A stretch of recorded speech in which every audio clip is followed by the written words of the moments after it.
to Federation University News. I'm Robert Armstrong, and today we're going to be talking about a non-communicable disease, diabetes. A quick definition as provided by the article, Definition, Diagnosis and Classification of Diabetes mellitus and its Complications, written by Alberti and Zimmett. So, diabetes mellitus describes a metabolic disorder of multiple etiology characterized by chronic hypoglycemia with disturbances of carbohydrate, fat, and protein metabolism, resulting from both in defects in insulin secretion, insulin action, or both. So there are a few types of diabetes, and we'll go through them now.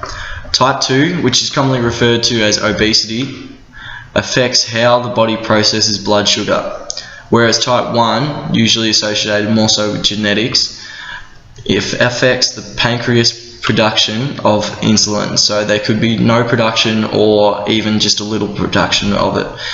There's also gestational diabetes, which means that a pregnant woman will experience high blood sugar throughout their pregnancy. So, on to diagnosis. Some symptoms include thirst, polyuria, blurred vision, and weight loss. And as we have developed our knowledge, the way we diagnose diabetes has also changed. To diagnose, the doctor must be confident in the assumption that it is diabetes, and the blood test must support this by showing abnormal plasma blood glucose levels. Some risk factors include obesity, which is widely associated with it, and rather than using BMI now, body mass index, we're using waist circumference to define it, as a lot of people may be classed as a high BMI whereas they really aren't obese. Genetics also affect it. So if someone has a family history, so their parent, sibling, uncle, even grandparent has a history of high blood glucose levels or having diabetes itself, also increases the risk of that person getting it as well. Diet is another big factor in it as well, as a poor diet can lead to obesity, as well as a low vitamin D intake can affect insulin production. Inactivity, as we know, can affect it as well, obviously with it leading to obesity or a higher weight. So if someone is inactive, they are much more likely compared to someone that might exercise regularly. High blood pressure as well affects it. Age, so as an older person, obviously the body deteriorates and can't produce as much insulin as it might have in its younger years. And then overall, the main guiding factor of someone getting diabetes or diagnosed with diabetes is purely weight. So more fatty tissue means more resistance to insulin, which in turn creates a tumble effect into someone being diagnosed with diabetes. And now another syndrome that's been widely more used to define diabetes in a lesser form due to just the sharp increase that it's having is metabolic syndrome. So it's a lesser classification of diabetes that shows similar traits such as insulin resistance or lack of production of insulin, which is being used more now. Obviously with the high rates of obesity, people experience more health issues, which the health issues are related to diabetes. So yeah, the main thing about that is the overall resistance to insulin. Definition side of it, I'm going to pass it on to my partner in crime, Matthew Hoy, to go further into the disease that is diabetes. I'm Matthew Hoy and you're watching Federation Uni News. Today's topic, diabetes. Rob's already ran us through the explanation. Now we're going to have a look at the impact of diabetes. First, we'll take a look at the prevalence and some statistics regarding that. So diabetes has affected 108 million in the year 1980, and that's risen significantly up to 422 million in 2014. Shaw, Sikri and Zimmett did a study measuring their expected rise. So 285 million adults were affected by diabetes in 2010, and they expect that to rise to up to 439 million adults affected in the year 2030. These predictions indicate a growing burden of diabetes, particularly in developing countries. We might move on to mortality rates now. In 2012, an estimated 1.5 million deaths were directly caused by diabetes, while an additional 2.2 million deaths were caused by high blood glucose. Now, break it down into countries. Australia having one of the lower rates at 5.1% of adults affected by diabetes.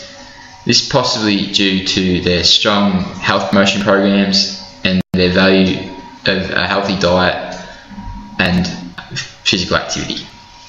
Moving on to the United States, a relatively higher, 10% of all adults with diabetes.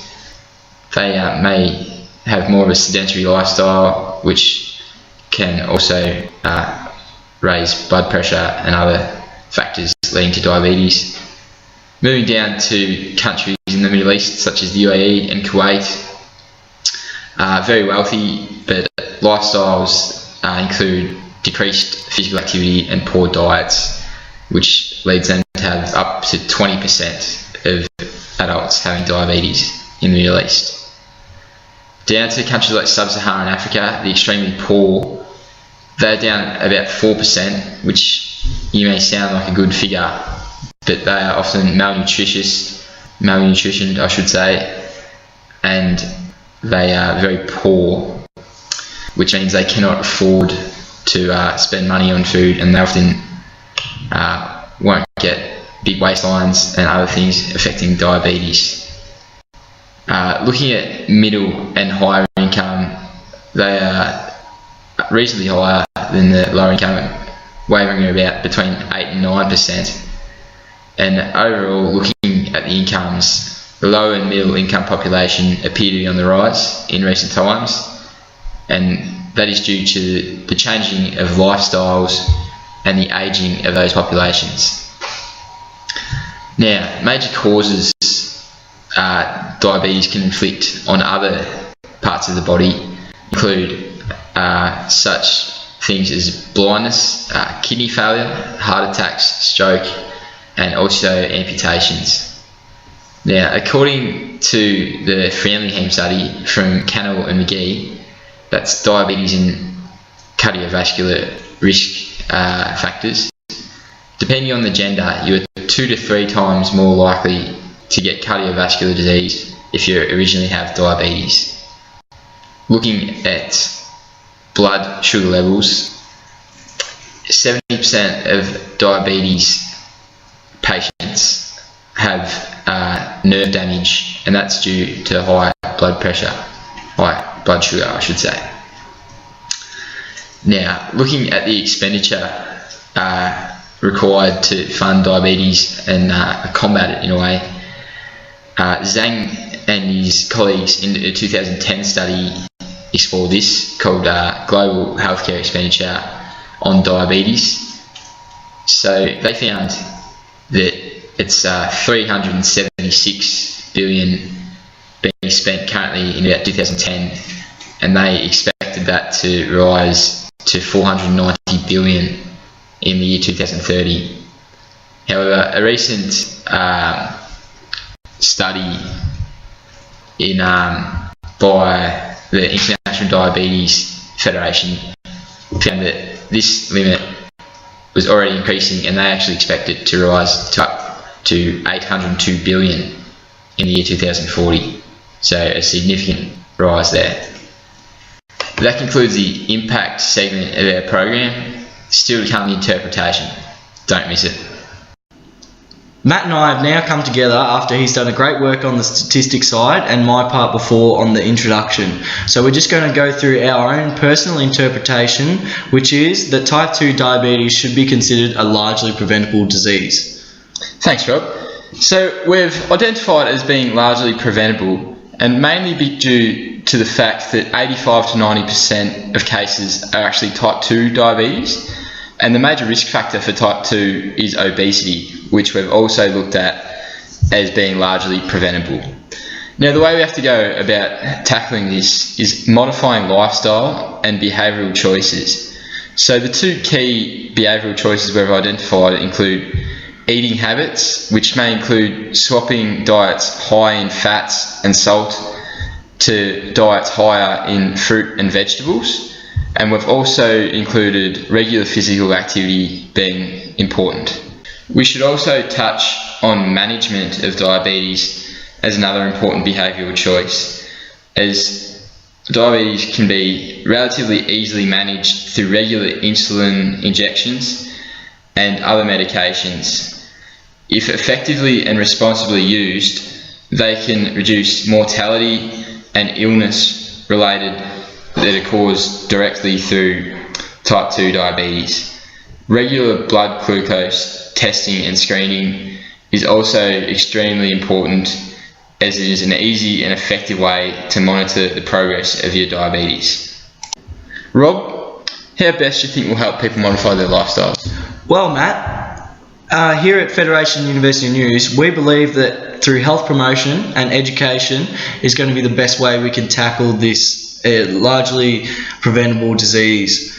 So as we know that we've explained that it is largely preventable, and we have to target all types of people, not just your higher income or your most well educated or people that may already know the information. We really need to push to target the low and middle income families, as they may struggle with income, so they can't maybe not afford the education or the right foods to eat, or maybe even a gym membership, or like playing sport for their kids.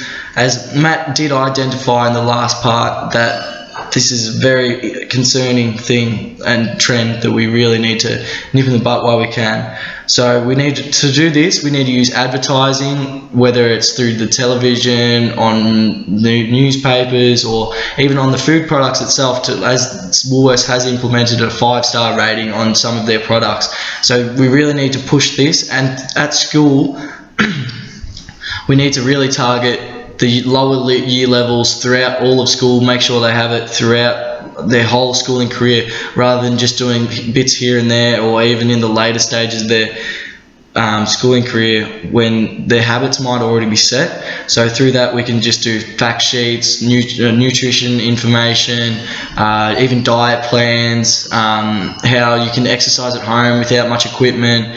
Anything like that is really what we're trying to push, and hoping that the government and other companies or corporations will be able to help us with that. On behalf of myself and Rob and everyone here at Federation University News, thanks for watching our program on diabetes mellitus.